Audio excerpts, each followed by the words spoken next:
You can lose money and make money. You can never lose money or make money faster than when you're negotiating. Right? If you say yes to the wrong question, you can lose $1 million without thinking. So, first thing to do is work out your needs. And there's 3 ways that they can match. One is that they want what I want. By me saying yes to what they want, I get what I want, they get what they want. Good example of that is when you're driving on the road. You want them to stay in their lane and you to stay in your lane. And they want the same thing. Right? It's a really efficient negotiation. The other way that it could happen is that what I want they don't value so much, and what I don't value so much is what they want. There's complementary needs. There's a trade. I give you lots of what you want, you give me lots of what I want. Right?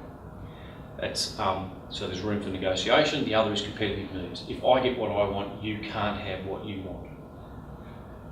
Potentially in the situation we looked at, there's lots of potential competitive needs if the marriage comes apart. The relationship between your needs and their needs governs your ability to yield. Just say yes and the negotiation's over. And the greater your ability to yield, the more likely you should play the negotiation as a game, as a haggle, right? You play a game when there isn't much at stake or when you know that there's going to be an outcome, you just don't know where it's going to be. So we're going to reach a deal. I'm going to the Turkish rug salesman. He wants to sell me a rug. I want to buy a rug. We just don't know where the price is. We're going to haggle. There's various rules for haggling. But you're playing a game, right? It's good fun. What you don't do here is just say yes. Because if you say yes, then you don't know what better deal you could have done. You can haggle and you get something in the medium, that's closer to what you wanted in terms of price. Second thing that we need to look at is budget. This is the amount of time, money and effort you're willing to spend on this situation and get no outcome. How much will I spend and get nothing? That's your budget. Your budget isn't what you're prepared to pay. Your budget is what you're prepared to waste and still have the answer be no. This governs your ability to endure. How long can you hold out? How long can you negotiate? How long can you not say yes? And is it less than the other sides? The side with the greatest budget is the one that tends to get the outcome that they most prefer. The greater my budget compared to theirs, the more likely this is to be a war. Now, war is a type of negotiation that you won't have heard of much, but it is where one side's really happy with the status quo and the other side's really unhappy with it. I'm getting everything I want right now. Exclusivity versus soul. I'm really happy with soul.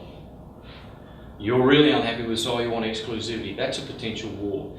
And what happens in war is one side tries to shatter the status quo. You see it all the time. When the unions went hell for leather against the Howard government, that was a war. The Howard government had control of both houses. It needed to shatter the status quo. The idea of a war is to shatter the status quo so that we break all the pieces together and the other parties have to come together and negotiate something.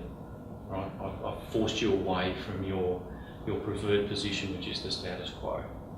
So always be wary if you're in a situation where you're playing a war, because you need to have rules. War still has to have rules, and what you need to have in particular is how far will I go? Right? I don't want to get into a kind of Bosnia-Herzegovina situation where it's just going to be internecine warfare between families for generation.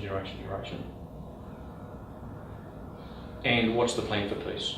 Once I've had this fight, how are we going to negotiate an outcome? Once I've shattered the status quo, what does the peace settlement look like? Third thing we need to look at are our alternatives. This is our ability to walk away. Instead of saying yes to you, how else can I satisfy my needs? And the more that I've got other alternatives for getting what I want other than saying yes to you, the stronger my position in negotiation. Right? I can buy the BMW from you, or I can go down the road and buy it from him. They're alternatives. And I should never do a deal with you that's worse than my best alternative. So I need to walk at those. That implies a decision-based approach to negotiation. Decision-based you will feel at most if you negotiate with the tax office. Decision is they don't care about the relationship.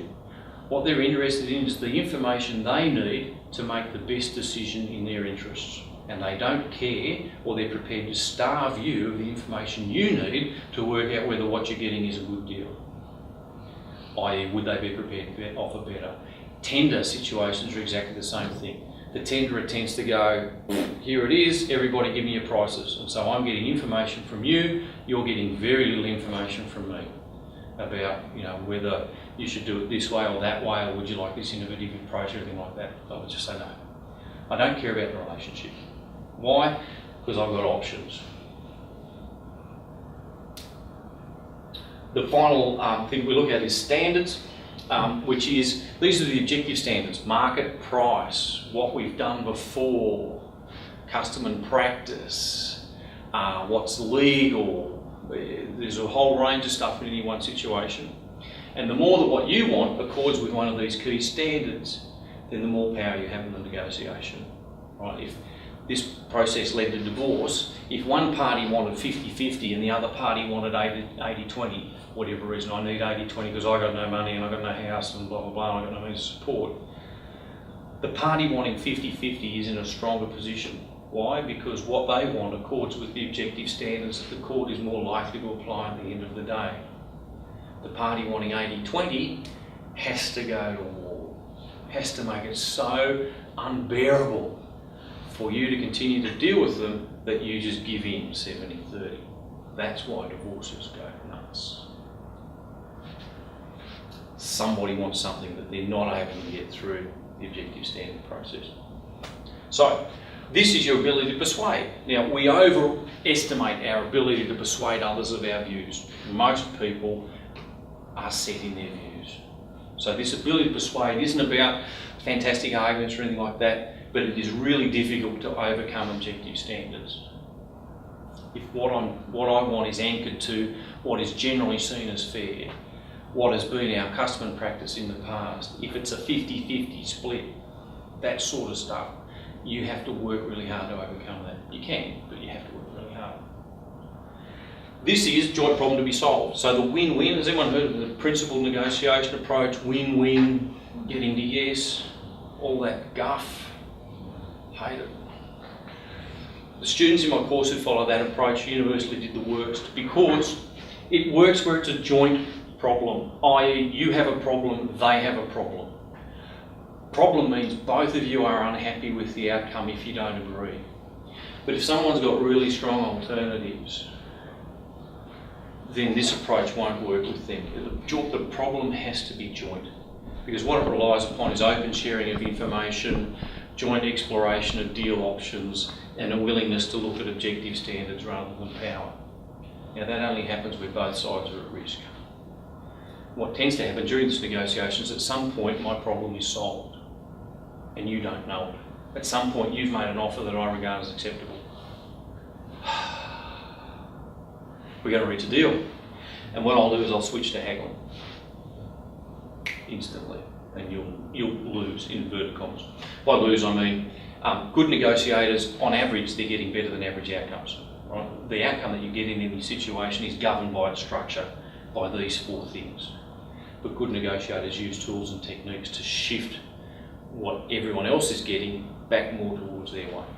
So when we're looking at these problems and any of the business situations that you're looking at, have a think about, well, where is my power really residing, right? Do we have lots of power here because, they want what we want, pretty much, and we can say yes and move on, so let's haggle.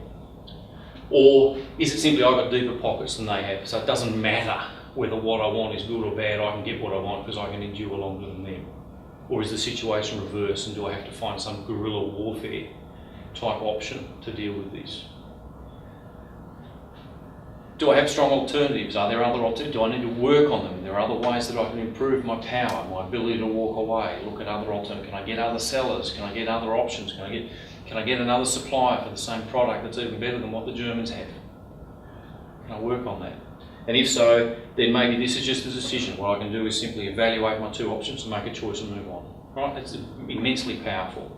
But you put Angela over there, if she does have somebody else on the Gold Coast, she's got an alternative to walk away. For the marriage, yeah. Yep. Depends how big his pockets are.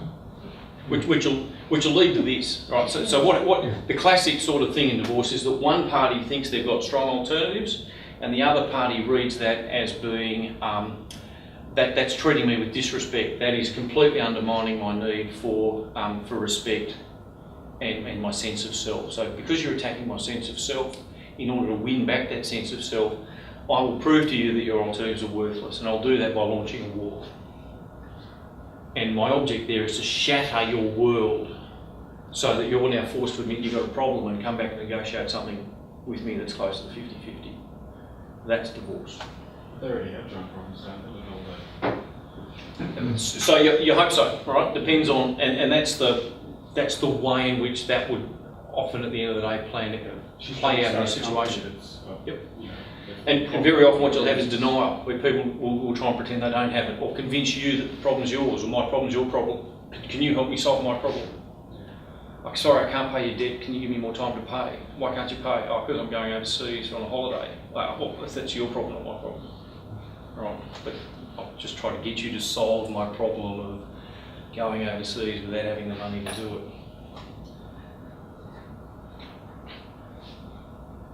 In any negotiation situation, one of these will dominate at any one point. You shift, but you try and be sensitive to what's going on. Where are the sources of power that are driving the particular situation? Because that'll drive behaviour. The other side to being obstinate, it's probably because they believe they've got really good alternatives, they've got deeper pockets, and they don't have to talk. If they feel they don't have to talk and you're unhappy with them not talking, you're going to have to launch a war in order to shift this back towards being a joint problem. You're going to have to prove to them in some nice way that doesn't remove the capacity for agreement that the status quo is not an option. It's a very common dynamic. Questions, queries? Now, you need to negotiate something with somebody on the run, and you simply can't afford to have a lawyer hanging around just in case you need them, because they're very expensive people. So you're going to do it on your own. We're going to send out a letter. Right, you're going to enter into a legal obligation.